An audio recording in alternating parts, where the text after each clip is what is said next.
Hi everybody, this is Carla with Cobweb Corner and welcome to my FlossTube channel. This is a channel about cross stitch where I normally speak about my personal stitching, things going on in the industry, and my online cross stitch shop. This particular episode is a Throwback Thursday episode where I share about a dozen older designs to give you an idea of some things that are out there that aren't brand new releases and probably aren't being stitched by everyone else, and also maybe a little bit less expensive. So it often go way back to the 80s, sometimes not quite that far.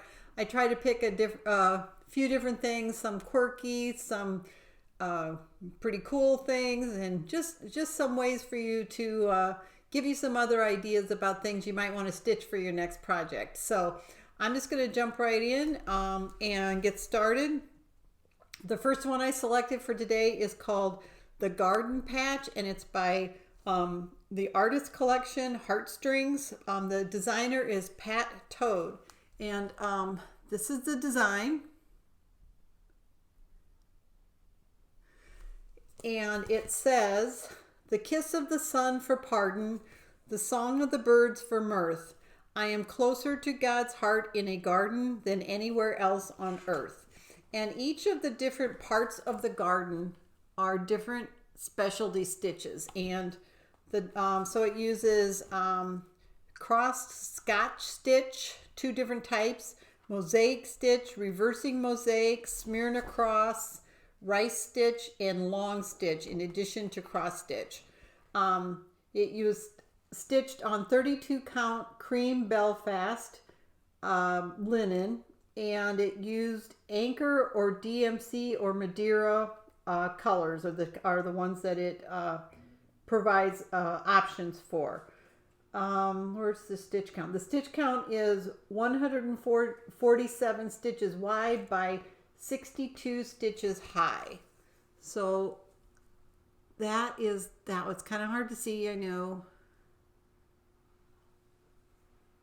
But I actually really like this because the garden is, broken up into different kinds of stitches, which might represent different kinds of flowers in a garden or different areas of the garden.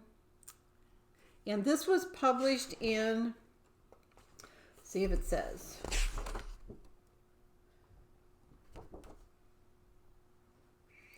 It does not say, but I'm going to guess late 1900s. I did this in my last video, which is the late 1900s, late 1990s.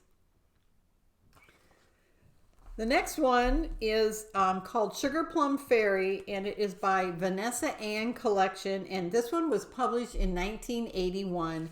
And this has a lot of different designs in it, mostly for children. It's kind of hard to see all of the different designs, but some of them are actually really cute. Like, look at this pink elephant there. And let's see, this one is a fun sun. The sun is smiling. And then here's some more on the back.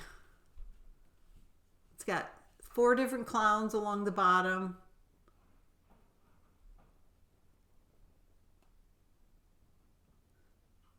So it's actually got a lot of designs in it. It's got a teddy bear pillow, stuffed bear instructions, a sun music box, elephant, airplane, crib sheet and pillowcase instructions, baby ball horse, rattle, top and mouse, pastel quilt, and it's also cross stitching and quilting. So it's got this pastel quilt here, and it comes with it's over 30 pages, about 37 pages, and it's got the cross stitch designs, but it also has like here's the template for the baby ball instructions, and then detailed finishing instructions.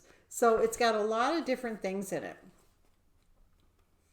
Okay, the next one is from the Giftables collection by Jeanette Cruz Designs, and these are by Sam Hawkins was the designer, and it's the 4th in a series, and this is Giftables for Mothers. And this one was published in 1998. Okay, so some of the designs in this booklet are a bird design, which is this one I really like. It's a little bluebird in the nest. And then it's got a smaller nest design. It says, if mama ain't happy, ain't nobody happy. Mug design, but it could be a little thing. It's got a mom with a teddy bear and flowers. And then a couple different things that just say mother or mom. And then it says, and God bless different things like that. Some are quick stitch, some are a little bit more normal stitching. So that is Giftables for Mothers, designed by Sam Hawkins. The next one is from Hollis Designs and was published in 2004, and it's called Pears. And the charm is not included. The charm is shown there, but I actually kind of like that. And there's others fruit in the series too. And it says, this design was stitched on 28 count desert sand linen using 2 plies of floss over 2 threads. And it used DMC and Weeks Dye Works. It was stitched on 40 count antique cotton by R&R Reproductions. And it's a very simple, very easy stitch. Only uses 4 different colors of floss. So that is Pears, and it is, where's the stitch count?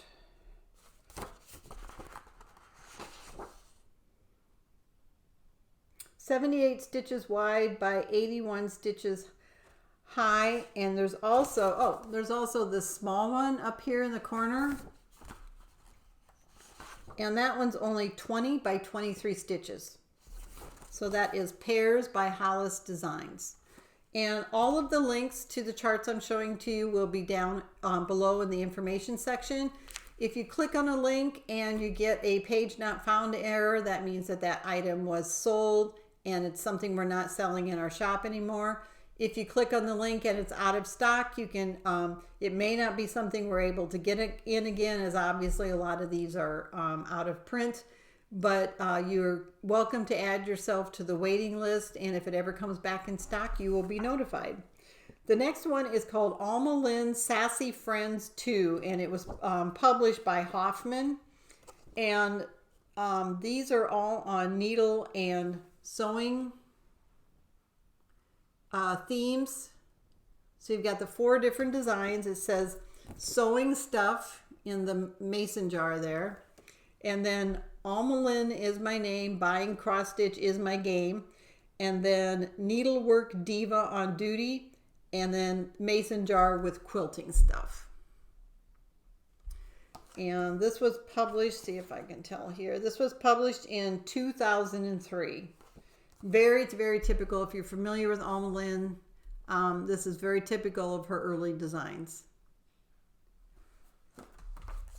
The next one is by Hillside Sampling, and it's from the Little Samplings collection, and it was published in 2000, and it's called The Witch is In. Isn't that cute? I really like this one.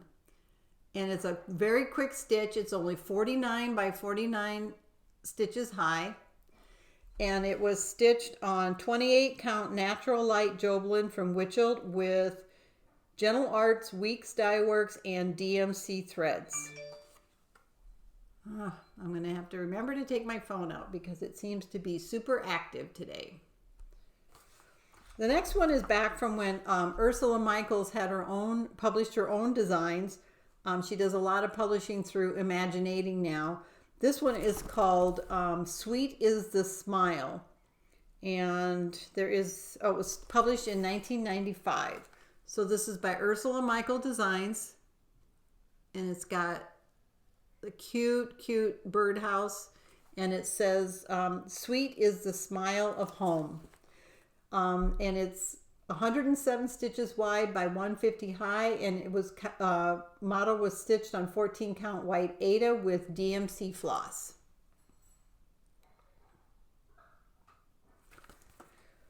The next one, I'm going to open this one up. I should have had it open before. This one is really unique. It's from Twisted Oak Designs, and it was published in 2005, and it's called Dear Mother Mail Art. So let me read what the designer says on the back. And the designer is Martha Samwell. She says, several years ago, the phenomenon of mail art came to my attention. A member of an online group I belong to suggested that we have an exchange of these little stitched treasures.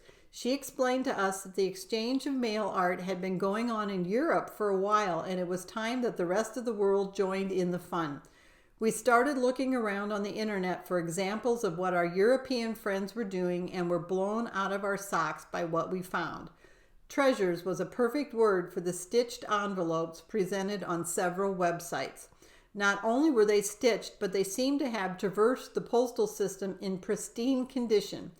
Believe me when I tell you that the stamps were affixed to the fabric and then hand canceled before being sent on their way, for the most part, quote, naked, without any protective covering.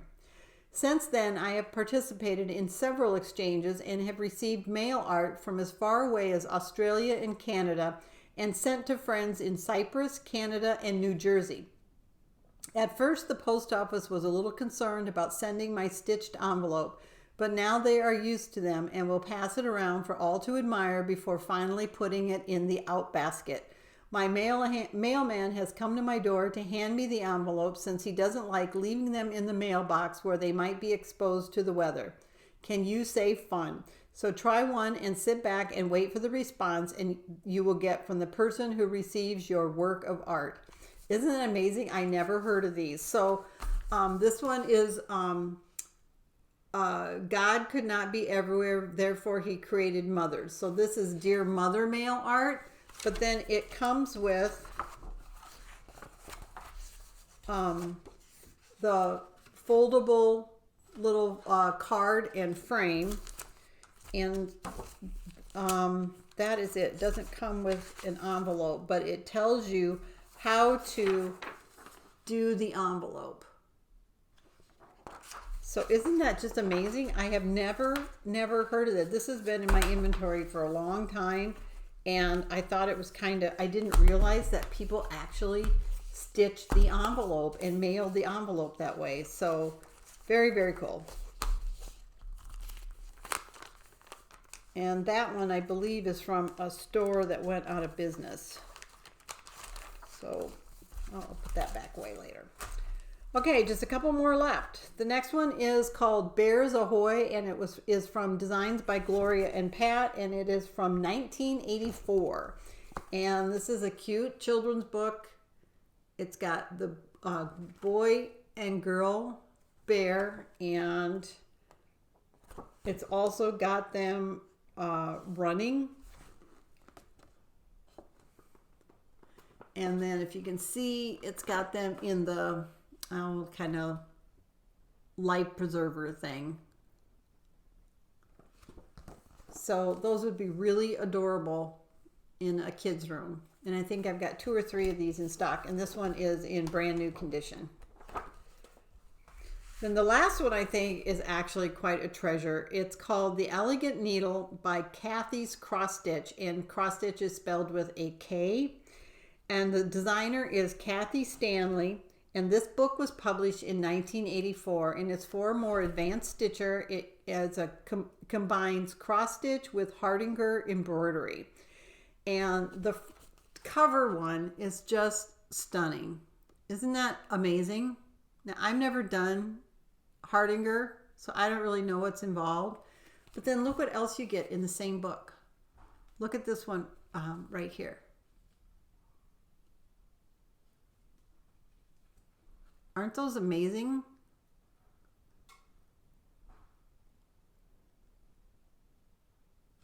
So, let's see if she says anything in here. So there are 6 charts total. And it includes some alphabets and numbering to help. So those are cut thread techniques. And it uses, like for example, this particular one uses Hardinger for the Hardinger embroidery, use DMC Pearl Cotton number 5 and gives the colors. Otherwise, the colors are given in DMC and Susan Bates. Doubt you find any Susan Bates around anymore. Stitch counts obviously vary, but I think this is under $6 on my site, and I think it's just on the website. I only have a picture of the cover, which always makes a difference to see the other designs. So that's it, everybody. That is Throwback Thursday this time. Thanks for watching. If you enjoy it, click subscribe and then click the bell so that you get notified when I have other episodes. And we'll talk to you later. Happy stitching. Bye-bye.